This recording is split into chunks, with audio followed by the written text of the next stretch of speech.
Le Grand Matin Sud Radio, 7h, 8h30, Patrick Roger. Il est 8h12, Lévy sans interdit avec Elisabeth Lévy. Bonjour Elisabeth. Bonjour Patrick, bonjour à tous. Alors vous voulez nous parler d'Europe, avec la vision qu'ont les politiques de cette Europe à l'occasion de la campagne européenne qui a démarré d'ailleurs au Salon de l'Agriculture. Oui, comme on l'a entendu tout à l'heure, et elle n'a pas démarré, sous les meilleurs auspices, parce que alors que la liste Bardella caracole avec 10 points d'avance, la Macronie a décidé de dramatiser les enjeux. Alors pour Valérie Hayé, à la fois dans ses déclarations au Figaro Salon, ce sont les élections les plus importantes de l'histoire, car, dit-elle, l'Europe pourrait basculer du côté des forces qui veulent la détruire de l'intérieur et qui veulent remettre en cause, ajoute-t-elle, le projet de Jacques Delors et de Simone Veil, comme si c'était en soi blasphématoire, comme si les conceptions fédéralistes de ces deux estimables dirigeants étaient une parole divine gravée pour l'éternité. Alors Valérie Hayé, cependant, a en partie raison, parce que ces élections seront peut-être historiques, vu qu'elles pourraient accoucher du premier Parlement dominé par ceux qu'on appelle eurosceptiques et qu'on pourrait aussi qualifier d'alter-européens, parce qu'il n'y a plus aucun partisan du Frexit en France, mais plusieurs partis, RN, Reconquête, une partie des LR, ça on sait pas très bien, et surtout beaucoup d'électeurs pensent que l'Europe, ce n'est pas plus de puissance, mais que c'est la dépossession, la perte de maîtrise de notre destin collectif. Donc beaucoup de gens, de Français et d'Européens veulent une Europe plus nationale qui permette de sauver notre agriculture, de contrôler nos frontières et aussi de préserver l'identité des peuples. Et au lieu d'insulter tous ces gens, les macronistes devraient leur répondre. Oui, c'est ça, mais ils ont le droit de défendre une Europe plus fédérale, plus libérale aussi.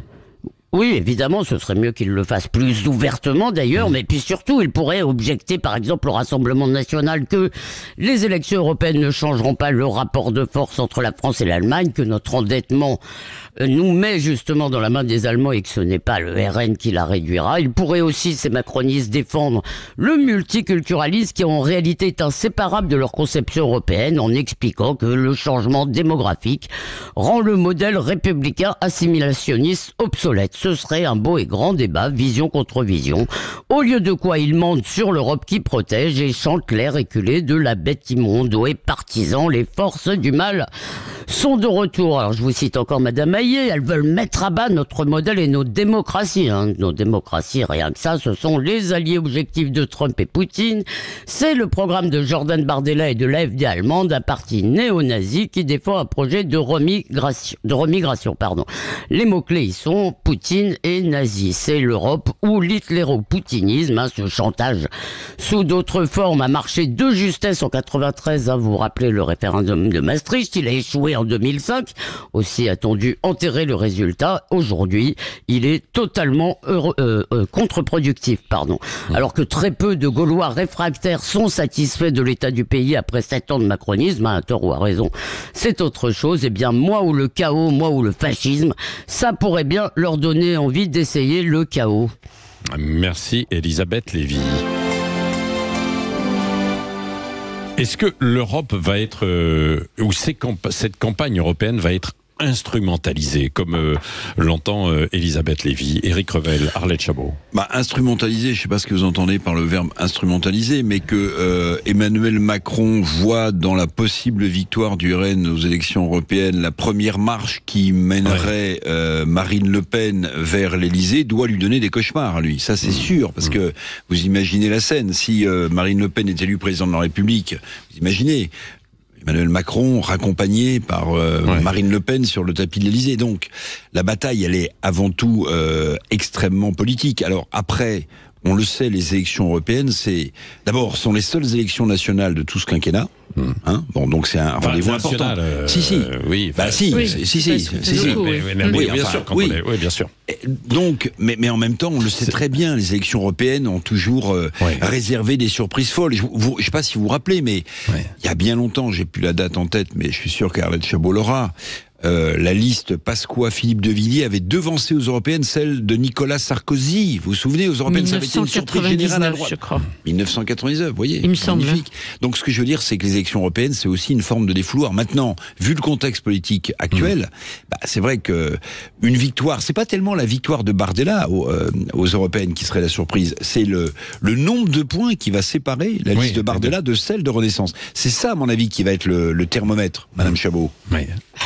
Alors, on commence sur quoi? Sur le différentiel entre les deux? Entre les deux. 10 points les séparent pour l'instant. C'est vrai que c'était selon les sondages, qui ne bougent pas depuis plusieurs mois. Il faut dire que les Français n'ont évidemment pas en tête les élections européennes, mais c'est un handicap très sérieux à remonter, effectivement. La majorité fixe à peu près à 20% le seuil le plus bas qu'il faut effectivement quand même atteindre pour ne pas perdre la face, mais s'il reste quand même un écart très considérable, c'est l'avenir du gouvernement qui sera quand même posé en jeu. Ça sera quand même un colossal échec. Et puis, au-delà de ça, il y a donc aussi, on a l'impression, ce que disait Elisabeth Lévy, les bons et les méchants dans cette élection européenne. C'est ce que vous disiez, Elisabeth, quoi. Oui, c'est-à-dire, c'est un peu, si vous voulez, on nous a joué cette ère depuis, ça fait 30 ans qu'on nous joue cette ère. C'est que toute contestation de l'Europe telle qu'elle se fait, et d'ailleurs, on a même le droit de contester le projet européen, en réalité. Si vous voulez, c'est devenu une religion.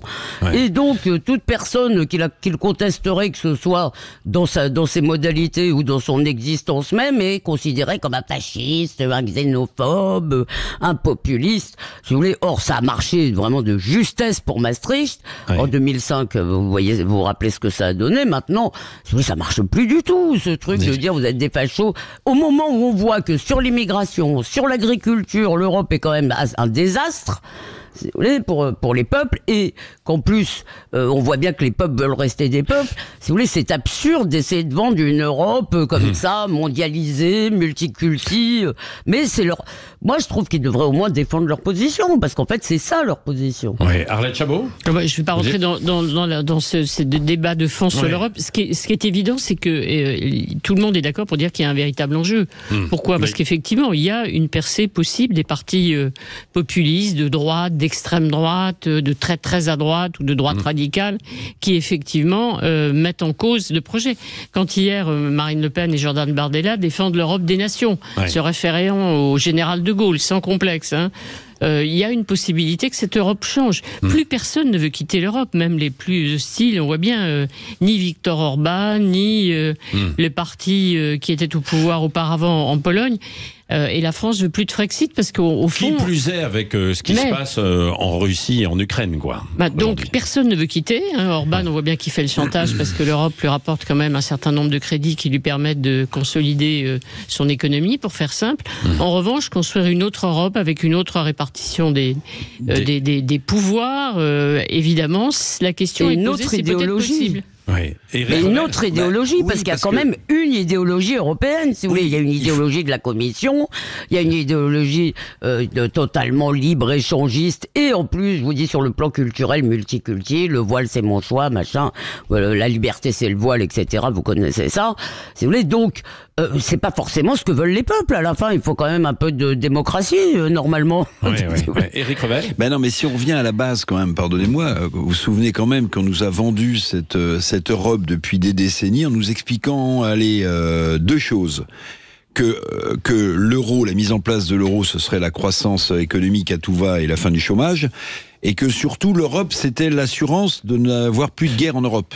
Vous vous souvenez de n'avoir plus de guerre en Europe? C'est vrai. Oui, mais sur ces deux sujets-là de base de cette Europe fédérale, pardonnez-moi, au-delà de l'idéologie que véhicule Bruxelles à tour de traités de libre-échange sur l'agriculture, il y a quand même l'échec patent. On nous avait expliqué que l'Europe, c'était la croissance économique, la fin de nos soucis, et que l'euro, c'était le nec plus ultra des devises qui allait sauver l'Europe du chômage. Et on nous a expliqué que l'Union fait la force. Il y a une guerre en Europe. S'il n'y avait pas eu l'Europe, excusez-moi, mais on s'en serait mieux sorti avec en gardant le franc. Le Brexit, c'est un gros succès, Eric. Non mais le franc, la lire ou la pesette avaient un avantage considérable. On pouvait dévaluer. Évidemment, on faisait des dévaluations compétitives. Alors je dis pas que c'était l'avenir, mais ce que je vous dis, c'est que les eurodolâtres nous ont vendu l'Europe comme étant la protection absolue. Jamais plus on ne connaîtrait l'horreur de la guerre en Europe. Et puis on allait avoir une croissance formidable économique, il n'y aurait plus de chômage. Tout ça est quand même tombé à l'eau. Est-ce qu'on s'en serait mieux tiré si chacun était resté dans son camp? C'est bizarre, puisque personne aujourd'hui ne veut quitter l'Union européenne. Je vous dis simplement que les Britanniques en plus ont servi d'exemple. Ce qu'on nous a promis ne s'est pas réalisé. Je vous dis pas que ça n'aura pas été pire si on l'avait pas fait, mais en gros, on a une guerre en Ukraine, comment on s'en sort, on ne sait pas. On a un président de la République qui nous explique qu'il faut envoyer des troupes européennes, peut-être françaises. Non, il n'a pas dit ça. Il n'a pas dit ça. Même s'il n'y a pas consensus. Il n'a pas dit ça. On poursuit dans un instant, 8h22, le débat est animé, et tout à l'heure, l'invité politique à 8h30 de Jean-Jacques Bourdin, ce sera Robert Ménard.